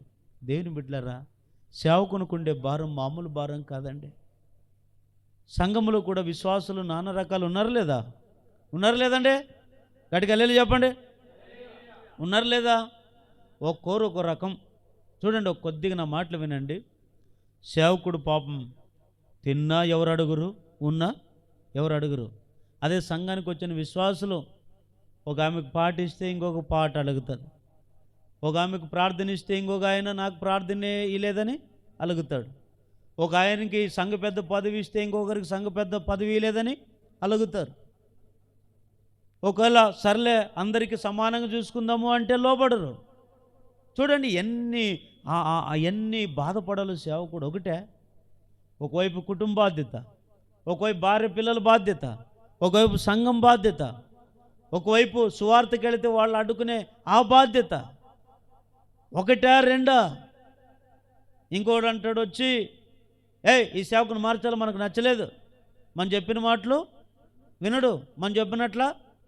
చూడండి, సేవకుని యొక్క విలువ అనేది మనుషులు తెలుసుకోవట్లేదండి. నా దేవుని బిడ్డలారా, తెలుసుకుందాం. సంఘంలో అనేది మనం ఎప్పుడు పాడు చేసుకోకూడదు. దేవుడిచ్చిన సంఘాన్ని, సేవకుడు బాగుంటే సంఘము నిరంతరం ప్రకాశిస్తుంది.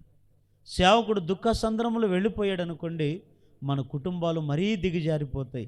అందుకే సేవకునికి విలువనివ్వండి. హల్లెలూయా. ఇంకొక పాయింట్ చెప్పి నేను ముందుకెళ్ళి ముగించేస్తాను.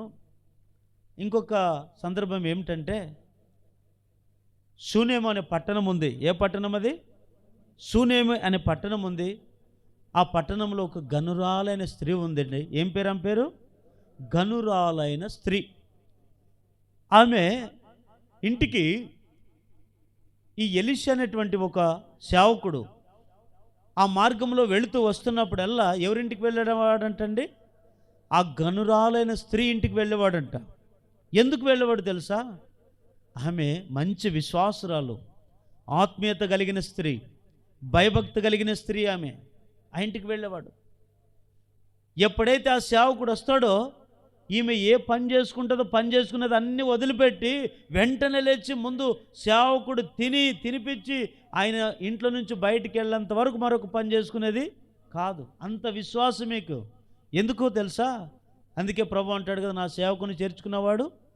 అంటే సేవకుడు అనేటువంటి వ్యక్తి ఎవరితో సమానము భావిస్తారు కొంతమంది? అమ్మా దేవునితో సమానం అండి అంటారు. ఆ స్త్రీ కూడా ఆ సేవకునిలో దేవుని రూపం చూసుకునింది, అందుకే అంత ఆతిథ్యం ఇచ్చింది. అప్పుడు ఈ ఎలీషా వచ్చి వెళ్ళిపోయినప్పుడల్లా ఆయనకు మంచి ఆతిథ్యం ఇచ్చేదండి.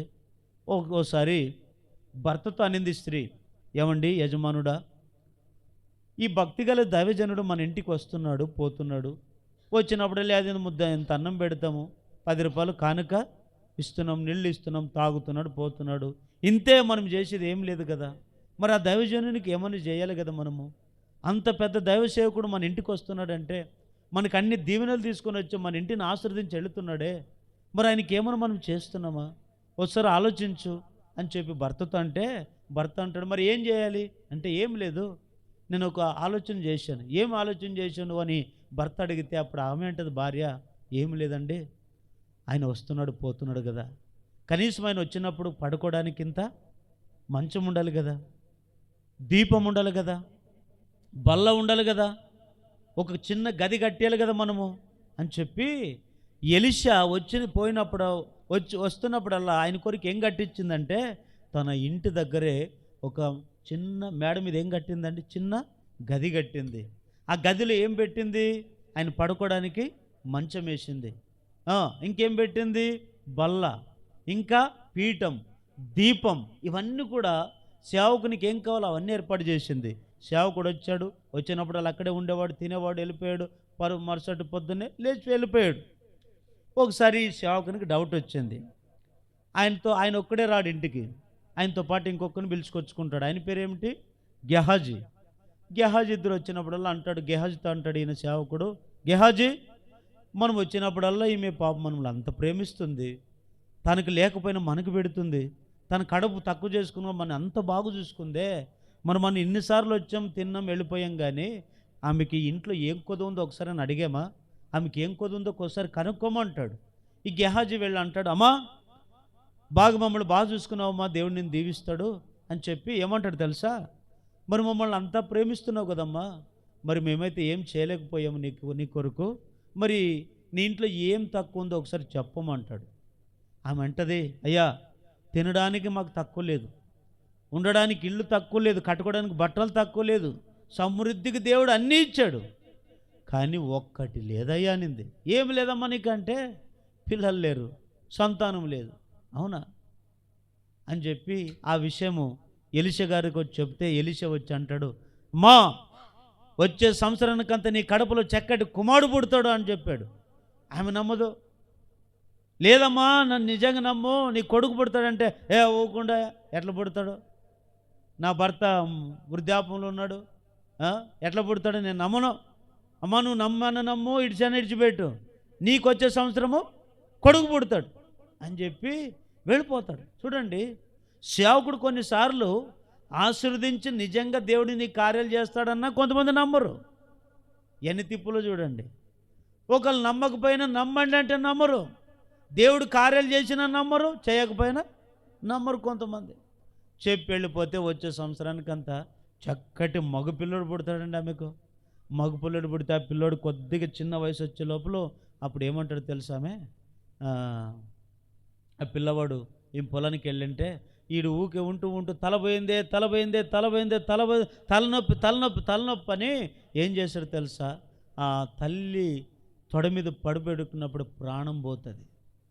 వెంటనే ఏడుస్తూ ఏం తెచ్చుకుంటుంది తెలుసా, ఎలీషా దైవ సేవకుని మీద కోపం పెట్టుకుంటుంది. కోపం పెట్టుకొని చచ్చిపోయిన తన కుమారుని చాపలు చుట్టి ఎలీషా పడుకున్న ఆ మంచం మీద పడిపెట్టి ఎక్కడికి వెళ్తుంది, ఎలీషా ఉన్న పర్వతం మీదకి వెళ్తుంది. ఎలా వెళ్తుంది తెలుసా, ఆవేశంతో కోపంతో వెళ్తుంది. గాడిదని తీసుకొని గంత కట్టుకొని వెళ్ళిపోతూ ఉంటే అంత దూరం ఆమె వస్తుంటే ఇంత దూరం నుంచి ఈ సేవకుడు చూశాడు, గెహాజీ ఆ శూన్య పట్టణం నుంచి ఆమె వస్తుంది, గనురాలైన స్త్రీ, ఎందుకు వస్తుందో అంత ఆవేశంతో వస్తుంది, వెళ్ళి కనుక్కో.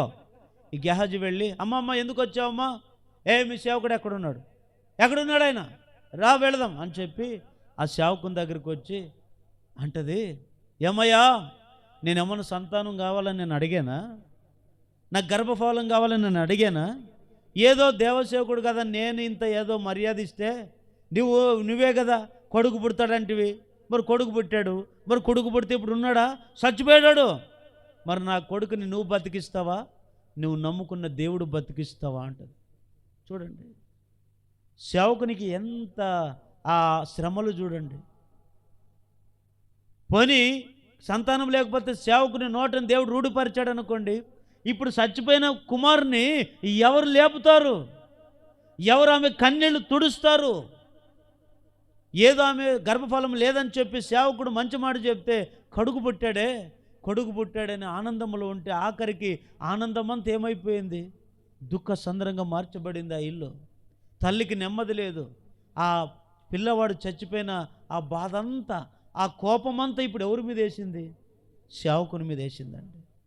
సేవకుడు మరో మాట మాట్లాడుకోకుండా నా దేవుని నామం అవమానం పడకూడదని ఏం చేశాడు తెలుసా? అమ్మా నువ్వేం బాధపడద్దు, నీ కుమారుని బతుకుతాడు. చూడండి ఎంత విశ్వాసమో. అంటే ఆమె కన్నీళ్ళ యొక్క భారం ఎవరు మోసుకున్నారండి? ఎలీషా మోసుకున్నాడు. నీ బాధే నా బాధ, నీ కష్టమే నా కష్టం. నీకు దేవునికి విలువ పోతే ఏముంది, నాకు విలువ పోతే ఏముంది? ఆ పిల్లవాడు బతకాలి, ఎట్లయినా బతకాలని చెప్పి సేవకుడు పనిపాటు అన్ని వదులుకొని దేవుని పేరు నిలబెట్టడానికి కొరకు మరలా ఇంటికి వస్తాడు. ఆ శవం ముందు ఆ బిడ్డను పడుకొని ఉంటే ఆ బిడ్డ మీద ఆ చెయ్యి ఈ చెయ్యి ఆ బిడ్డ మీద సాగిలబడి పండుకొని నోట్లోకి నోరు పెట్టి ఊదితే అప్పుడు ఆ బిడ్డ జీవం వస్తుంది, అప్పుడు బతుకుతాడు. బతికిన వెంటనే ఆ కుమారుని ఎవరికి ఇస్తాడండి? మరలా అమ్మా నీ కుమారుడు చనిపోయావును కదా, నా దేవుడు ఎప్పుడు అన్యాయస్తుడు కాదు. హల్లెలూయా. చూడండి సేవకుని యొక్క విలువ ఎట్లాంటిదంటే, నీ కష్టాలు వచ్చినా తనదే, వాళ్ళకి వస్తే నాకేం అనుకోడండి. నువ్వు అనుకుంటావేమో సేవకుడు ఏడిస్తే కన్నీళ్ళతో ఆకలి దప్పుల్లో ఉన్నా ఇంక సేవకుడులే తింటాడులే, ఎచ్చుకుంటాడులే, బాగుంటాడులే నువ్వు అనుకుంటావేమో. కానీ సేవకుడు నిన్ను గురించి అలా అనుకోడు. నీవు సంఘములో వ్యతిరేకంగానే ఉండొచ్చు, సంఘములో నువ్వు సేవకుని ప్రేమించినా ప్రేమించకపోయినా సేవకుడు నిన్ను నీ కుటుంబాన్ని ఎప్పుడు ప్రేమిస్తూనే ఉంటాడు. నువ్వు ఆయనకి కానికిచ్చిన ఇయ్యకపోయినా, నువ్వు దండం పెట్టకపోయినా సేవకుడు ఎప్పుడు నీ కుటుంబం గురించి ఆలోచన చేస్తాడు, నీ పిల్లల గురించి ఆలోచన చేస్తాడు. అయ్యో ఆ కుటుంబం మారలేదే, భర్త మారాడు భార్య మారలేదే, తల్లిదండ్రులు మారారు పిల్లలు మారలేరే, పిల్లలు మారారు తల్లిదండ్రులు మారలేరే. నిత్యము ఇదొక సేవకునికి ఉండే భారం. అందుకే నీ పాప దోషమంతా తొలగించి నిన్ను నిర్దోషులుగా మారుస్తాడు. గనుకనే సంఘములో సేవకునికి ఏమి ఇవ్వాలి? విలువనివ్వండి. గట్టిగా హల్లెలూయా చెప్పండి. రెండో మాట, చివరికి ఒక మాట చదవండి, ముగించేస్తాను. అపోస్తుల కార్యం 16వ అధ్యాయం 17వ వచనం చదవండి ఒకసారి. అపోస్తుల కార్యం 16వ అధ్యాయం 17వ వచనం. ఇక్కడ చదవండి. మేము ప్రార్థన స్థలమునకు వెళ్ళుచుండగా పూతోనను దయ్యం పట్టినదై శోధ చెప్పుడు చేత తన యజమానులకు బహులాభం సంపాదించుచున్న ఒక చిన్నది మాకు ఎదురుగా వచ్చెను. ఆమె పౌలును మమ్మను వెంబడించి, ఈ మనుషులు సర్వోన్నతుడైన దేవుని దాసులు, వీరు మీకు రక్షణ మార్గమును ప్రచురించు వారై ఉన్నారని కేక వేసి చెప్పెను. గట్టిగా హల్లెలూయా చెప్పండి. చూడండి, ఒకటి సేవకునికి ఎందుకు విలువ అయ్యాలంట? సేవకుడు జనుల దోషమునంతా భరించి వారిని నిర్దోషులుగా మారుస్తాడు గనుకని సేవకునికి సంఘంలో విలువనివ్వాలంట. రెండవది, ఈ మాట కూడా బాగా వినండి పాయింట్. పౌలు శీల ఉన్న దినాల్లో ఓ గ్రామానికి వెళ్ళారు. బాగా వినాలి ఈ మాట. ఆ గ్రామానికి వెళితే ఒక శోధ చెప్పే స్త్రీ కనపడింది, దయ్యం పట్టిన స్త్రీ. దయ్యం ఎప్పుడైతే పట్టిందో ఆమెలో శోధ చెప్పడం ప్రారంభిస్తుంది. శోధ చెప్పడం అంటే ఈరోజు కూడా కొంతమంది ఉంటారు. శోధ చెప్పడం తెలుసా లేదు? కొంత శోధ చెప్పేవాళ్ళు విన్నారు లేదా? విన్నారు. మన ఇంటి దగ్గరకు వస్తారు, టింగ్ టింగ్ టింగ్ అదే కట్టుకొని గంట కొట్టుకుంటూ వస్తారు. వచ్చి వాళ్ళు వచ్చి వాళ్ళు కావాలని ఏం చేస్తారంటే, వీళ్ళైతే శోధ ఎందుకు చెప్తారంటే నీతో డబ్బును లాగడానికి కొరకు, నీకు అది ఉంది ఇది ఉందని చెప్తారు. చెప్పేవాళ్ళు ఎట్లా చెప్తారంటే, అమ్మా నీటికి దోషం ఉంది, నీళ్ళు ఇది వాస్తు బాగాలేదు, నువ్వంతా ఈ తలపు ఇట్లు పెట్టుకున్నావు, ఈ కిటికి ఇట్లు పెట్టుకున్నావు, అందుకే నీ ఇంట్లో ఇన్ని శోధనలు ఉన్నాయి, నీకు ఇన్ని బాధలు ఉన్నాయి అన్నప్పుడు 10 మాటలు నీకు 4 మాటలు కరెక్ట్ ఉంటాయి లేదా? 10 మాటలు చెప్తారు. 10 మాటల్లో నీకు ఎన్ని మాటలు కరెక్ట్ కనబడతాయి? 4 కనబడతాయి. అవును కదా, ఈయనకి ఎట్లా తెలుసు అంటే ఇతనిలో ఏమో ఉన్నది, అందుకే కరెక్ట్ చెప్పినాడు ఈయనండి. రా స్వామి రారా అంటాం, ఇంట్లోకి పిలుచుకుంటాం. పిలుచుకొని నీ కుమారుడు ఇట్లా, మీ భర్త ఇట్లా, నీ పిల్లలు ఇట్లా అని చెప్పి ఒకటికి రెండు చెప్పినప్పుడు నీకేం పుడుతుందంటే భయం కలగజేస్తాడు ముందు ఆ చోద చెప్పేవాడు. నీకు భయం కలగజేసిన వెంటనే మరి ఎట్లయ్యా ఇది అంటే ఆయన అంటాడు, ఏం లేదు నేను చెప్పినట్లు చేస్తే నీకు తొలగిపోతుంది అంటాడు. ఎట్లా చేయాలి మరి అంటే 4 నిమ్మకాయలు తీసే అంటాడు, టెంకాయ కొట్టమంటాడు, ఇంకేం చెప్పండి, నిమ్మకాయలు కట్టమంటాడు, అది ఇట్లా ఉప్పు తీసేయండి అంటాడు. ఇంకా రకరకాల, నువ్వు ఒక క్రైస్తవుడివే, నువ్వు ఒక ప్రార్థన పరుడివే, సంఘంలో చక్కగా పాటలు పాడతావు, దేవుని వాక్యం వింటావు, అన్నీ చేస్తావు. శోధ చెప్పే మాటలు ఎలా వింటావు? శోధ చెప్పేవాళ్ళు ఎలా ఉన్నారంటే మనుషులను ఏం చేస్తారంటే డబ్బు లాభం కొరకు ఈరోజు శోధ చెప్పేవాళ్ళు మాటలు వింటున్నారు, కానీ సంఘంలో దేవుని సేవకుని మాట వింటున్నారా? సేవకుని మాట పెడచోని పెడతారు, శోధ చెప్పేవాళ్ళ మాట. సేవకుడు కూడా శోధ చెప్తాడు, కొంతమంది సేవకులు కూడా శోధ చెప్పేవాళ్ళు ఉన్నారు. శోధ చెప్తూ అట్లాంటి వాళ్ళు మాటలు వింటారు. కానీ అది కాదండి, అది కాదు. నిన్ను బాగు చేసేది శోధ చెప్పే మాటలు కాదు, గద్దించే వాక్యం నిన్ను సరి చేస్తుంది, బుద్ధి చెప్పే మాట నిన్ను సరి చేస్తుంది, సత్యమైన వాక్కు నిన్ను బాగు చేస్తుంది. హల్లెలూయా. ఈ శోధ దయ్యం పట్టిన స్త్రీ శోధ చెప్తుంటే అప్పుడు ఏం చేసింది తెలుసా? దయ్యం పట్టిన ఆమె అప్పుడు ఈ మార్గంలో వెళుతున్నారు. ఎవరు? దేవుని సేవకులు ఉన్నారు కదా, ఏం పేర్లు? పౌలు, శీల ఇద్దరు వెళుతూ ఉంటే ఈ దేవుని సేవకులను చూసి ఈ దయ్యం పట్టిన ఆమె అంటది, సర్వోన్నతమైన దేవుని మార్గం, రక్షణ మార్గం మీకు ప్రచరిస్తున్నారు, వీళ్ళు నిజమైన సేవకులు అంటుంది. చూడండి, ఆమె గుర్తుపట్టింది కానీ సేవకులని, వేరే వాళ్ళని చూడండి. ఎప్పుడు దయ్యాలు గుర్తుపడితే సేవకులను జాగ్రత్తగా మనం ఉండాలి. ఈరోజు మనుషులు గుర్తుపట్టకపోతే నిజమైన సేవకు కూడా కాదని దయ్యాలు గుర్తుపడుతున్నాయంట. దయ్యాలు అందుకే కొన్నిసార్లు ప్రార్థన చేసి వెళుతుంటే కొన్ని దయ్యాలు ఏం చేస్తుంటే సేవకుడు వచ్చే లోపల పోయి ఉంటాయి, ఏం కనపడదు. మరి సేవకుడు ఎప్పుడైతే ఆ వ్యక్తికి ప్రార్థన చేయకుండా దూరం వెళ్ళిపోతాడు, మరి ఎప్పుడు వచ్చింటాయో. దయ్యాలు ఉన్నాయి, జాగ్రత్త. కానీ దయ్యాలు సేవకును గుర్తుపడతాయి, అభిషేకింపబడిన సేవకును గుర్తుపడతాయి అంట. గుర్తుపట్టి ఏం చేస్తాయి తెలుసా? సేవకుడు ఒకవేళ మేము వారిలో ఉంటే మమ్మల్ని పాతాళానికి బంధిస్తాడని సేవకునికి భయపడి దయ్యాలు ఆమె నుంచి వదిలిపోతే కాసేపు తర్వాత మరలు ఎప్పుడైతే నువ్వు సంఘం నుంచి బయటికి వెళ్తావో, ఏ దయ్యాలైతే నిన్ను బట్టాయో అదే దయ్యాలు కాసుకొని మరల నీలోకి ప్రవేశిస్తాయి. దేవుని బిడ్డలారా, ఈమె గుర్తుపట్టింది. అప్పుడు ఏమనింది తెలుసా? వీరు రక్షణ మార్గం గురించి మీకు బోధిస్తారు. సేవకునికి ఎందుకు విలువ ఇవ్వాలయ్యా? రెండవది కంటే సేవకుడు మిమ్మల్ని మీ కుటుంబాలను ఏ మార్గంలో నడిపిస్తాడంట? రక్షణ మార్గములో. అర్థమైందా? ఏ మార్గంలో నడిపిస్తాడంట? ఎందుకు విలువనివ్వాలి సేవకుని కంటే? నిన్ను నీ కుటుంబాన్ని ఏ మార్గంలో నడిపిస్తాడో తెలుసా? రక్షణ మార్గం ఉంది. పరలోకానికి చేరే మార్గం ఏది? పరలోకానికి చేరే మార్గం ఏది ఉందండి? చెప్పండి. పరలోకానికి మనం చేరాలంటే ఏ మార్గంలో మనం వెళ్ళాలి? విశ్వాసంతో చెప్తున్నారా, అల్ప విశ్వాసంతో చెప్తున్నారా? ఇప్పుడు భూమి మీద కూడా అనేక రకరకాల మార్గాలు ఉన్నాయా లేదా? అంబేద్కర్ మార్గం అని ఉంది, గాంధీ మార్గం అని ఉంది, కొంతమంది రాజకీయ నాయకుల మార్గాలు ఉన్నాయి, పనికిరాని మార్గాలు ఎన్నో ఉన్నాయి. కానీ ఇవన్నీ మనకు ఒకరోజు పనికిరావు. పనికొచ్చే మార్గం ఒకటే ఒక మార్గం, అదే రక్షణ మార్గం. హల్లెలూయా. రక్షణ మార్గం అంటే ఒక మనిషి పాపములో నుంచి నీవు మార్గంలోకి వెళ్ళాలంటే, రక్షణ మార్గంలోకి వెళ్ళాలంటే నువ్వేం చేయాలి తెలుసా? నీవు జీవిస్తున్న చెడు జీవితాన్ని, ఆ మార్గాన్ని వదిలిపెట్టి ఏ మార్గంలోకి రావాలి? రక్షింపబడి రక్షణ మార్గంలోకి రావాలి. ఎందుక ఈ సేవకునికి ఇంత తిప్పలంటే, నీవు ఇంకా త్రాగుబోతుగా, దొంగగా, అబద్ధికులుగా, ఇంకా మోసం చేసేవాళ్ళుగా, ఇంకా రకరకాలుగా నువ్వు సంఘములో ఉన్నావు, నీకు ఇంకా రక్షణ లేదు. అందుకే సేవకుడు ఏం చేస్తాడు సంఘంలో? నిన్ను అనుదినం ఏం చేస్తాడు? నిన్ను రక్షణ మార్గంలోకి నడిపించాలని చూస్తాడు. నువ్వేం చేస్తావంటే రక్షణ మార్గంలో నడవలేకుండా ఉంటావు. ఎందుకు అంటే ఈ ప్రపంచంలో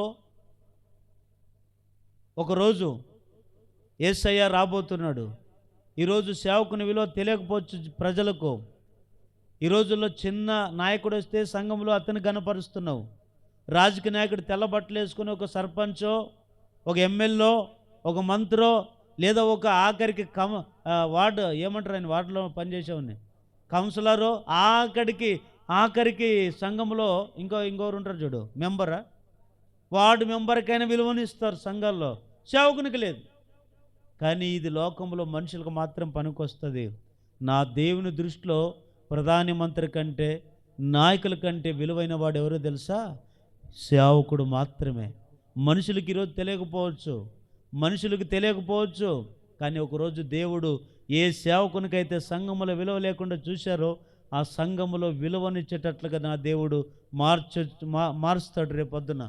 దేవుని బిడ్డలారా, ఓ సందర్భాన్ని గుర్తు చేస్తాను. కొర్నేలు అనే కుటుంబం ఉంది కదా. ఈ కొర్నేలు అనే కుటుంబము, ఆయన ఉన్నాడు. ఆ కుటుంబం అంతా బాగా మంచి విశ్వాసం కలిగిన కుటుంబమే. ఆ కుటుంబంలో దేవుని భయభక్తి ఉంది, ధర్మకార్యాలు చేసే గుణం ఉంది ఆ ఇంట్లో. మూడవది, ఎల్లప్పుడూ దేవునికి ప్రార్థన చేసే కుటుంబం. అసలు కొర్నేలి ఎవరు తెలుసా? శతాధిపతి. ఏం పేరండి ఆయన పేరు? శతాధిపతి అనేటువంటి కొర్నేలు అని రాయబడి ఉంటుంది. బైబిల్ పండితులు చెప్తుంటే విన్నాను, ఈ కొర్నేలు అనేటువంటి వ్యక్తి మిలిటరీ ఆఫీసర్ అంట. ఏ ఆఫీసరు? మిలిటరీ పని చేసేవాడు అంట. ఒకప్పుడు మిలిటరీలో పనిచేసేవాడు. మిలిటరీలో పనిచేసేవానికి డబ్బు తక్కువ ఉంటుందా? ఏం తక్కువ ఉండదు, బాగా సంపాదించుకొని బాగున్నాడండి. అట్లాంటి ఆయన ఒకసారి మధ్యాహ్నం పూట 3 గంటలప్పుడు ప్రార్థన చేసుకుంటుంటే దేవదూత వచ్చి కొర్నేలుతో అంటారు, కొర్నేలి అని పిలుస్తుంది. ఈ కొర్నేలి ప్రార్థన చేసుకుని కళ్ళు తెరిచి చూస్తే దేవదూత కనబడుతుంది. ఏంటి ప్రభువా అంటే దేవదూత అంటది, కొర్నేలి, నువ్వు నేరుగా చర్మకారుడైన సీమోని ఇంట్లో నా సేవకుడు ఉన్నాడు. అతని పేరు పేతురు. అతను నీ ఇంటిని పిలిపించుకో. దేవుడు అతని మనసులో గొప్ప సంగతులు ఉంచాడు. నీ ఇంటిని, నీ ఇల్లు కాదు, నీ బంధువులు, స్నేహితులు అందరూ పిలిపించుకొని అతను నీ ఇంట్లో ఆతిథ్యం ఇయ్యు. అతడు నేను చెప్పే ప్రతి మాట నీ ఇంటికి, నీకు కావాల్సిన బంధువులకు చెప్తాడని చెప్పి వెళ్ళిపోతాడు. వెళ్ళిపోతే అప్పుడు కొర్నేలు ఏం చేస్తాడు తెలుసా? 2 సైనికులను పెట్టి మనుషులను పెట్టి ఆ చర్మకారుడు సీమోను ఇంటికి పంపిస్తాడు. ఇంటికి పంపిస్తే ఆ 12 గంటలప్పుడు పేతురు గారు మిద్దెక్కి ప్రార్థన చేస్తున్నాడు. ప్రార్థన చేస్తుంటే అప్పుడు ఒక దర్శనం కనపడుతుంది. ఏమిటా ఈ దర్శనం అని చూస్తే కింద ఎవరు వెతుకుతున్నారు? పేతురు గారిని 2 మనుషులు వెతుకుతున్నారు. వెంటనే ఆత్మ ప్రేరేపిస్తుంది, ఇదిగో పేతురు, త్వరగా కిందికి దిగి వెళ్ళు, మనుషులు నిన్ను వెతుకుతున్నారని చెప్తే ప్రార్థన చేసుకునేవాడు ప్రార్థన వదిలిపెట్టి కిందికి వెళ్తే అప్పుడు వెతుకుతుంటే వాళ్ళని అంటాడు, ఏమయ్యా ఎవరి మీద మీరు వెతుకుతున్నారంటే, ఏం లేదైనా ఇట్లా సేవకుని కొరకు వెతుకుతున్నాం. ఎవరు? పేతురు. ఆ పేతురు నేనే. ఏంటి నాతో మీకేం పని? ఏం లేదయ్యా, కొర్నేలి అనే మనుషుడు ఉన్నాడు, అతనున్నాడు, అతను నేను తీసుకురమ్మన్నాడు, వచ్చామంటారు. సర్లే అని చెప్పి వారితో పాటు వెళితే అప్పుడు ఏం చేశారు తెలుసా? కొర్నేలి ఎప్పుడు ఇంకా సేవకుడు రాకముందే తన ఇంట్లో ఒక కూడికి పెట్టుకున్నాడు. కూడికి ఏం పెట్టుకున్నాడు? ఎట్లా పెట్టాడు తెలుసా? బంధువులని, స్నేహితులను, ఇరుగు పొరుగు వాళ్ళందరూ పిలిపించుకున్నాడంట. పిలిపించుకొని కూడిక కొరకు ఆ సేవకుడు మా ఇంటికి వస్తే ఆయన నోటి మాట ఏమొస్తుందా అని ఎదురు చూసుకుంటూ కూర్చున్నారంట. అది విశ్వాసం అంటే. ఈరోజు కూడా ప్రతి ఆదివారం మనకి ఎట్లుండాలంటే, అబ్బో ఇంతసేపు అనేది అట్లా ఉండకూడదు, ఇంకా కొంచెంసేపు అయినా దేవుని మాటలు విందాము, బాగుపడదాము అనే విశ్వాసం ఎవరికైతే ఉంటుందో వారు ఎప్పటికైనా దేవుని రాజ్యం చేర్చబడదురుగాక.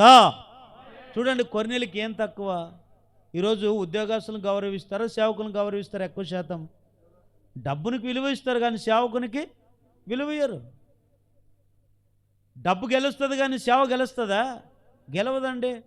డబ్బు ముందు సేవకుడు చిన్న చూపే.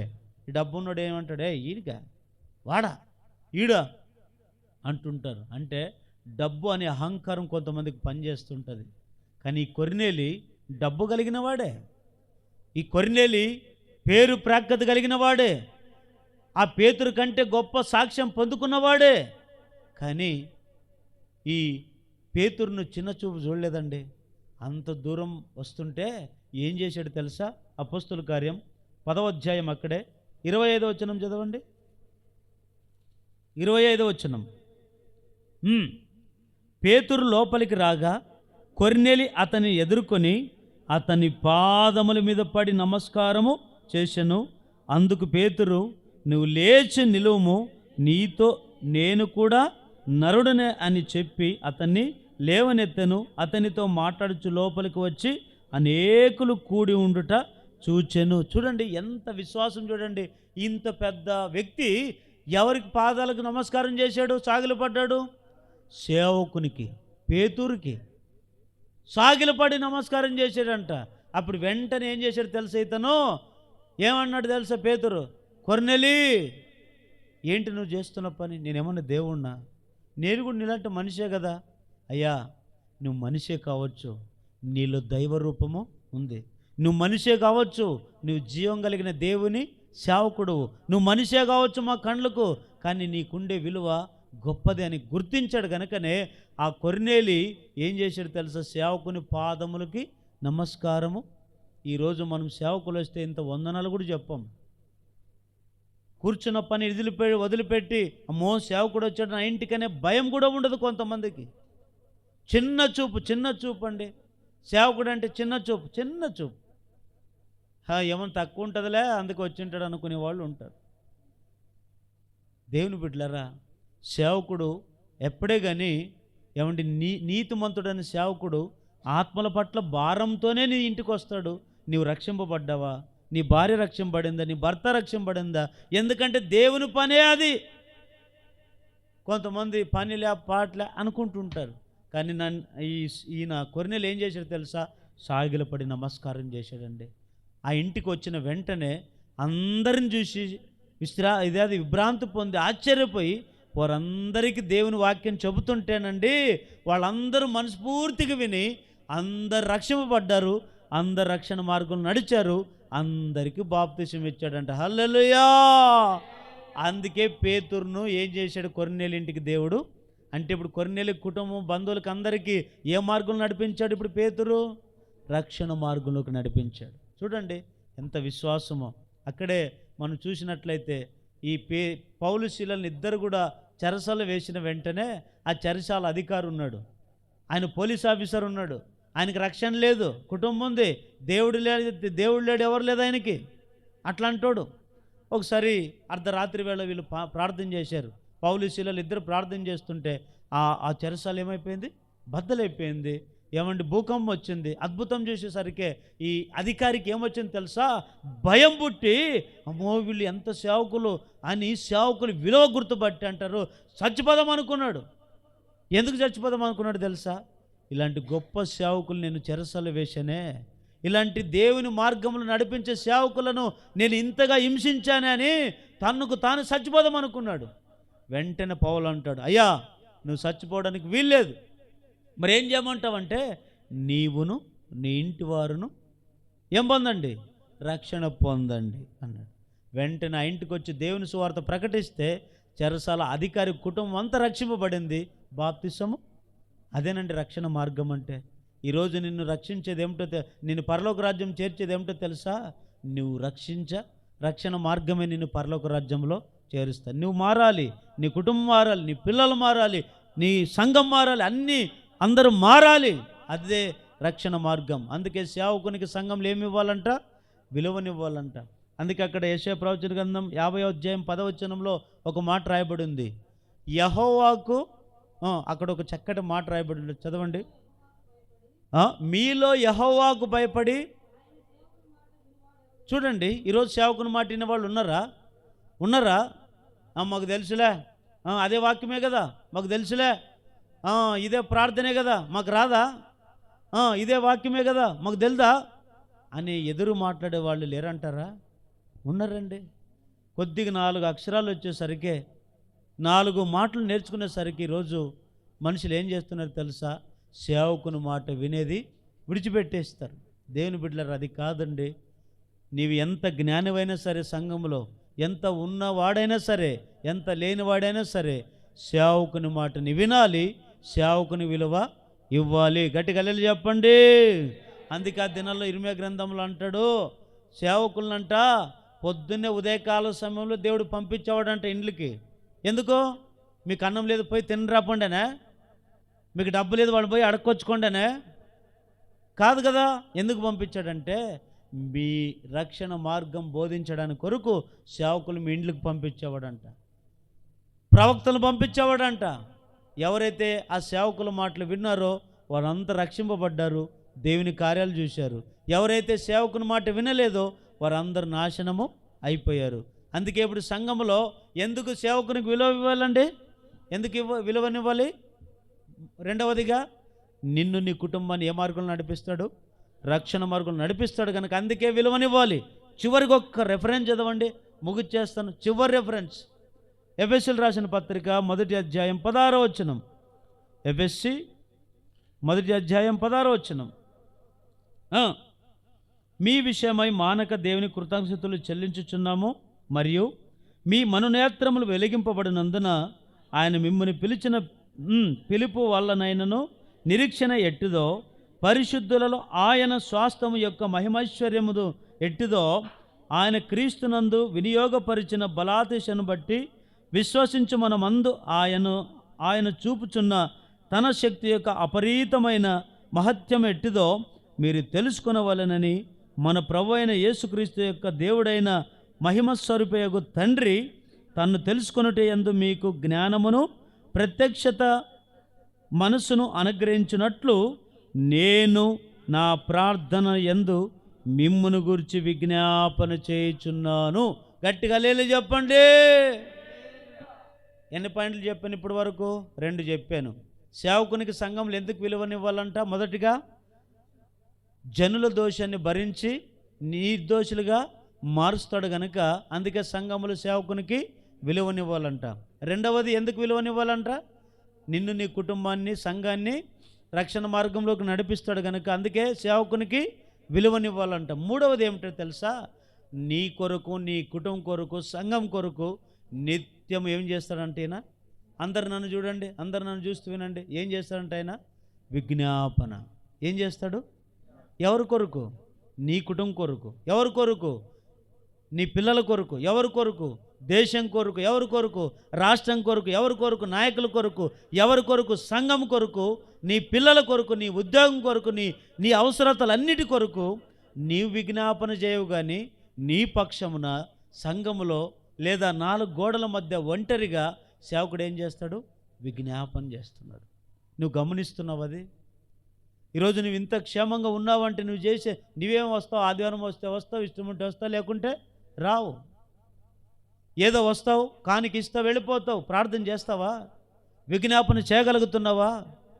సేవకుని కొరకు నువ్వు ప్రార్థన చేస్తున్నావా? సంఘం కొరకు నువ్వు విజ్ఞాపన చేస్తున్నావా? కానీ నువ్వు చేయకపోయినా ఆ సంఘములో ఉండే సేవకుడు నిత్యం ఏం చేస్తాడంట? విజ్ఞాపన. 2 చేతులెత్తి విజ్ఞాపన చేస్తున్నాడు. విజ్ఞాపన చేస్తాడు. ఈ పౌలు గారు అదే అంటాడు, మీకు జ్ఞానోదయం కలగాలని, మీ మనసులు మారాలని, మీ కఠినమైన హృదయాలు తొలగిపోవాలని, మీరందరూ దేవుని వైపు త్రిప్పబడాలని, మంచి జ్ఞానవంతులుగా మీరు మార్చబడాలని మిమ్మల్ని గురించి నేను నిరంతరం విజ్ఞాపన చేస్తున్నాను.